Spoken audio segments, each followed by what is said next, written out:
Hello and welcome to my channel. My name is Maria and I honestly make self-development, personal development content. And so on today's video, I really want to come on here and talk about something that I have learned the differences between people who are emotional versus people who are logical, and understanding that everyone has both, right?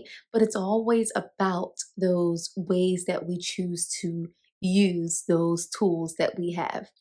And so I remember like growing up, and people used to always say, you have to be logical. Like you cannot go off of emotions. Emotions are temporary. Emotions are things that, they fluctuate all the time, depending on the time of day, depending on the things that we hear, depending on the things that people say to us, our environment, anything like that. They can always be changed and fluctuate. So in this time when I was hearing these things, I'm always like, oh, well, maybe these people just don't have emotions, because how do you just not be emotional? I really don't understand it when we all have emotions, right? And it's completely valid and it's completely normal to have emotions. And I just used to think, like, if these people are saying these things, then you know what? Maybe you just lack emotions. But as I've gotten older, I started to realize and through experience what exactly they meant by that. And what they really mean is, yes, it is okay to have emotions. Yes, it is okay to feel those emotions. Yes, it is normal to feel those emotions. And yes, our emotions are completely valid.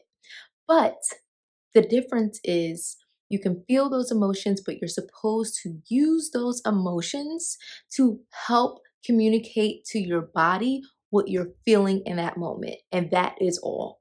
So if you are feeling like angry or mad because, say, you and your partner get into a huge debate, and you just feel like they just didn't have your back in a certain situation. Maybe you felt like their friend was talking about you, for example, and they didn't come and defend you. And instead, they just, kind of just like stay quiet, or they may have validated those things, or whatever the case may be.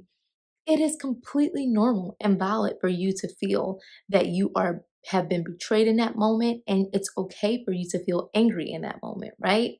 Those are the emotions, those are the feelings. Inside, your body may be heating up, like you may be so angry when you're having that conversation and you're trying to communicate that to your partner. But that is you going off of emotions. And you're supposed to use those emotions to explore and understand why you are feeling angry. So instead of taking out that anger and saying something that you'll truly regret to your partner, going based off of emotion and how you're feeling in that moment, you can just take those feelings that you're feeling and say, okay, what am I really feeling in this moment? And in that moment, you're feeling betrayed. You're feeling like your partner did not have your back. You're feeling like, I just really don't feel like in that moment you really showed up for me the way I would have liked you to. And that is when you come through with the logic, because you're not saying something that is going to be detrimental to your relationship and potentially in your relationship. So when you go based off of emotion, you may start cursing them out. You know what? You're good for nothing. This is exact. I already knew you were like this, and this is exactly why I don't trust you, and all these things, right? That is articulating that I don't trust you. You're good for nothing. You are a mean and unforgivable partner. All those things are not going to make your partner hear you at all. In fact, they're probably going to just be like, you know what, at this point, obviously, I'm not the person for you. And obviously, there's some feelings that you have about me that I wasn't even aware of. And the thing is this, you may not even feel that way.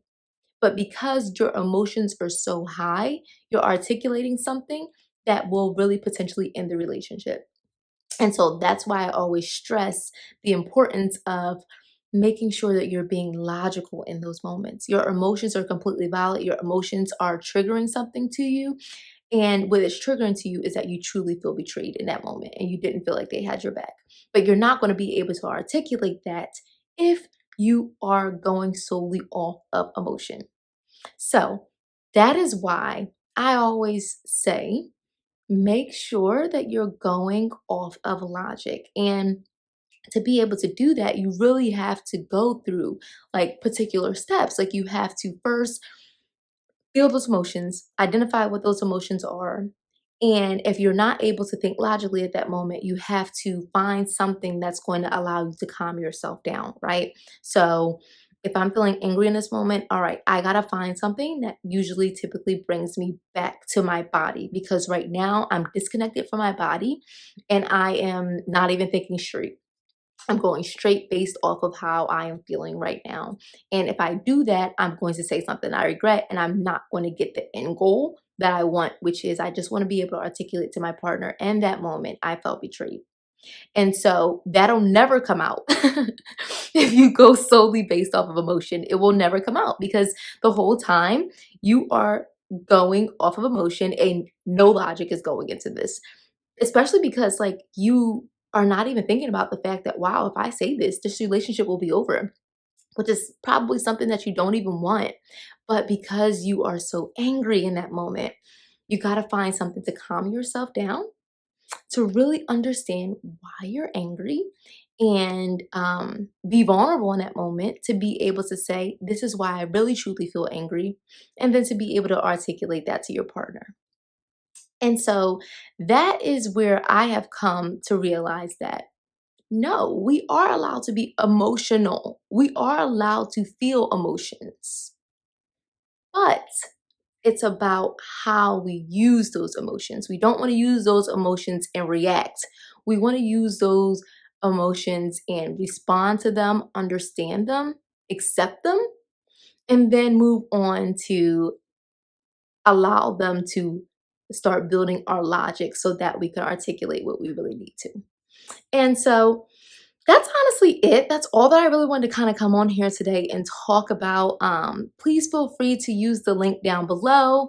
I do have a blog that I kind of articulate this and kind of explain this even more about understanding the differences between emotion and logic. And feel free to go ahead and visit my website and read that blog posting.